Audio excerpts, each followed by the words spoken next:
What I'm standing on might look like a rejected NASA experiment or a magic carpet with a tire, but it's actually a self-balancing electric vehicle. It uses sensors, algorithms, and one massive wheel to create intuitive control, surprising power, and an almost telepathic ride feel. It can turn your dull routine commute into the highlight of your day. But why build this?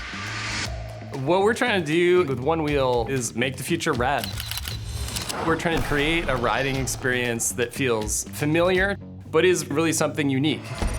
You don't have to think about the technology at all. That's fully under the hood. We're giving you that high of riding through the world that you just don't get riding around on an e-bike. Once you get the taste of that feeling, the progression, the learning curve kind of goes on forever. Things we've developed for Onewheel can be remixed in different ways to create other new experiences. Whether our future products ride or they drive or they fly, I think the common theme is going to be that they are creative, they are new. They push beyond the feelings, the motion we never would have thought possible. We'll look back on the stuff we have today and think, oh man, that was kind of a joke. Let's go. Let's do it. Okay, so the goal isn't just to get there, it's to feel something along the way. What happens when you stop just building for efficiency and start building for obsession? Crazy. Can Onewheel really replace a bike, train, or a car? You got this. Keep watching to see the impressive tech powering the system and how it will impact your daily life. 3, 2, 1. This is Hardware Nation.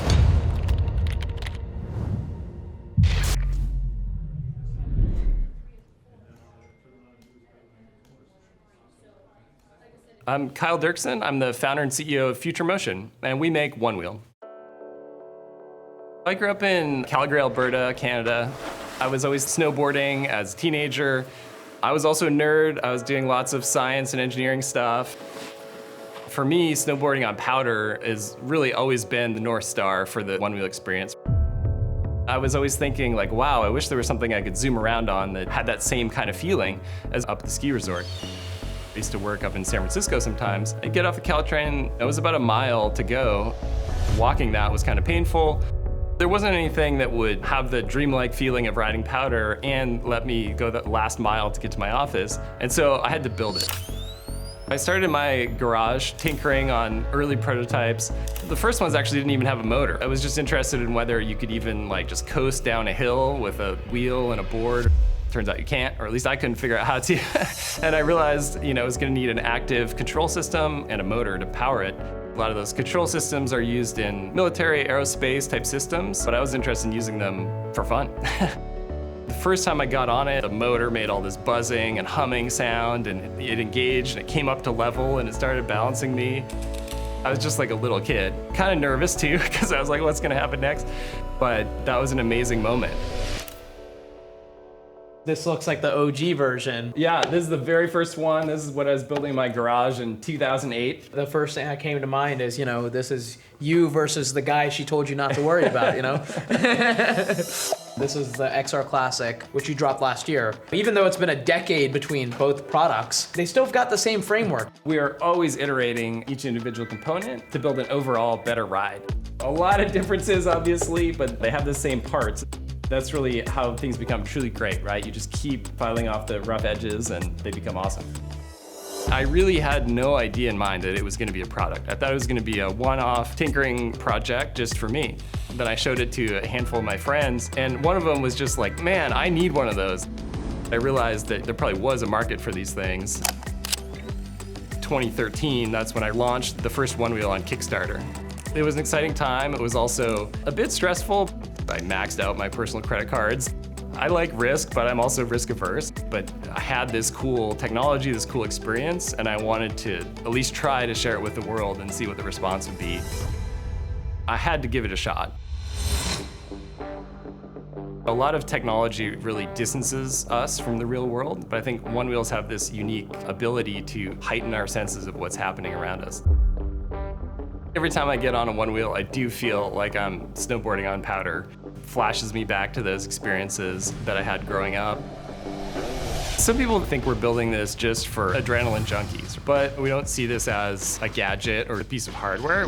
We're building these products for people who want to feel connected to movement again.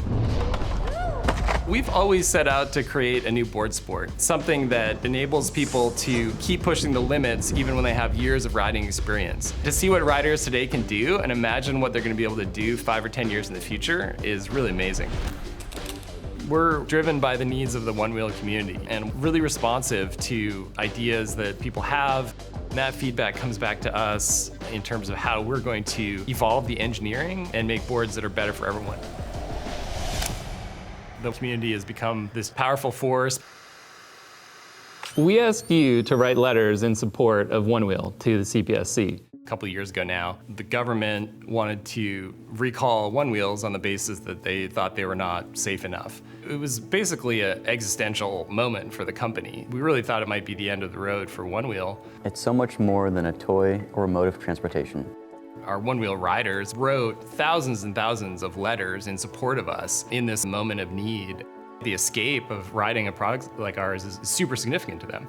And that came out in these very heartfelt letters. It was really amazing. I get emotional talking about it. The letters of support from our community, combined with our willingness to work with the regulators, allowed us to get through that super challenging point for us. The community and the company has this sort of renegade independent spirit. We're not just looking at how everybody else does it. To me, it's always been about not just creating the experience of riding, but really creating a company that embodies certain values. What advice would you give these hardware founders that are building today? You're gonna hear lots of advice, and your job is to sort through it and ignore 90% of it. And so I think blazing your own trail and doing things the way that makes sense to you, I think that's the key. So we do not only the R&D here in California, but also the manufacturing, which is really made in the USA. If you go back to 2013 when I said we're gonna make this in America, people were like, you can't do that. You know? Hardware, manufacturing, you know. But it can be done. Because we have our manufacturing in-house, we've really been able to learn and grow that way. And I think it's been a key part of our success. With Onewheel, I had the sense that nobody else was gonna develop this kind of thing and bring it to market unless I did it. That's really what motivated me, launching a totally new thing and developing it into what it is today. For me, as an inventor and as a creator, that's just a really special feeling. What we're working on in R&D doesn't really show up on the spec sheet. E-bikes, e-scooters, they're made to get you from point A to point B. With Onewheel, it's much more about a natural, authentic board riding experience. 11 years ago, the whole electric category was in its infancy. Because there was really nothing at all like Onewheel, we were able to get foundational patents on the form factor of this vehicle. It's been important for us to know that if we invest in creating new functionality, that we can actually market that and not just have someone take it from us. We're the only player in this space. It's two sides of the coin. We're able to continue investing in research and development and building new products, but we're also kind of alone. A lot of people think, wow, that seems really simple. It's just a motor and a board. But the algorithms to actually control it and make it stable, but also feel like a board sport, are really complex. Figuring out the initial self-balancing was an important step. Obviously, that's the core of what this product is. That's been a key part of our IP that we've iterated and iterated. Our boards go faster now, they're more powerful. They can go to super steep hill at 20 plus miles an hour, whereas the first prototypes could barely do that on a flat at 5 miles an hour. And we're at a point now where we kind of have Onewheels for all different kinds of riders.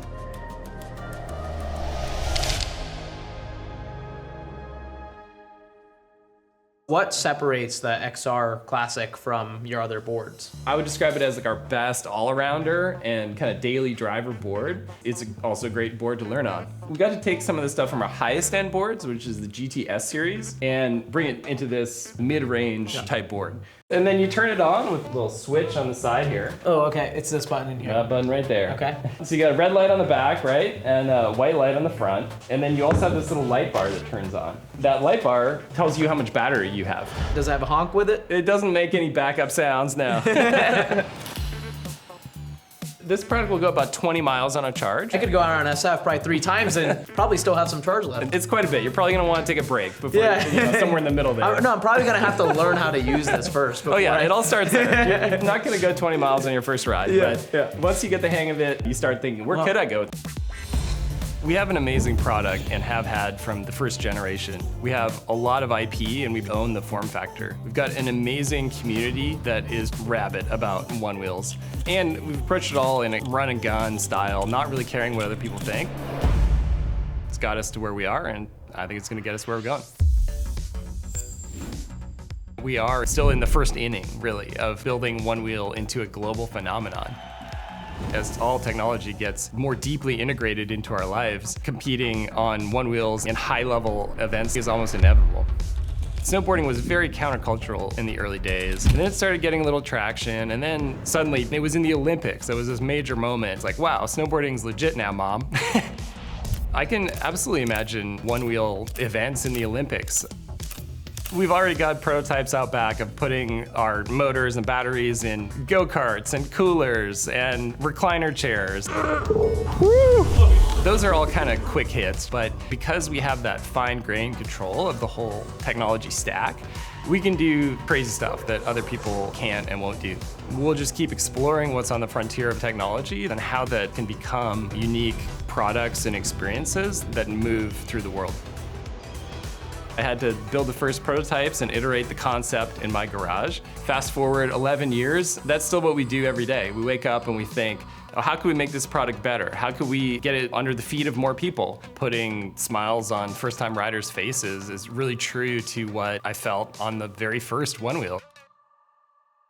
All right, we've got Jack here, who is the chief evangelist at Onewheel. I might survive this video, I might not, we'll see. Rick, let's go. Let's do it. Back foot on the back pad. Okay. Front foot on the front pad. What we're gonna do is we're gonna look forward and come up to level. You'll feel the motor engage. Yep. We're just gonna stand tall. Okay. Body centered over the tire. Okay. Leaning out this front shoulder. Okay. Beautiful job. And go ahead and lean in just another little bit. Now let's visualize our turn and let's lean into that turn. Dude, nice. Keep going, keep leaning in, lean in, forward. So you gotta crazy.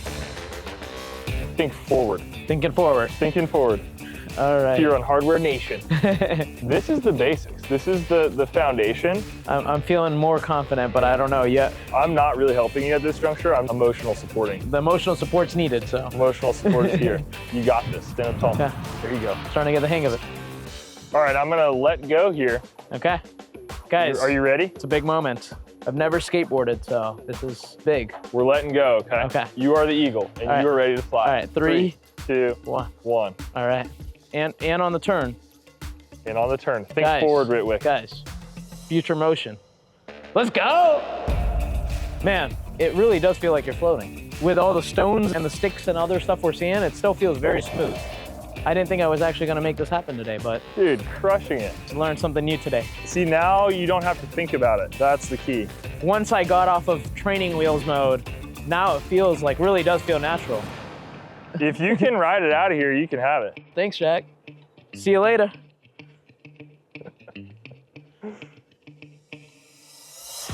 The company is called Future Motion, and developing the next big thing, that's what I'm all about. And I think we need that spirit in the world that doesn't just build the inevitable next step on the technology chain, but actually says, what could we do with this stuff that would be rad? Some tech fades away and some sticks with you. This rewires how you think about getting from point A to point B. Board sports have always been about pushing the boundaries, and that's exactly what Onewheel's doing here today. A single wheel might actually change how we move through the world.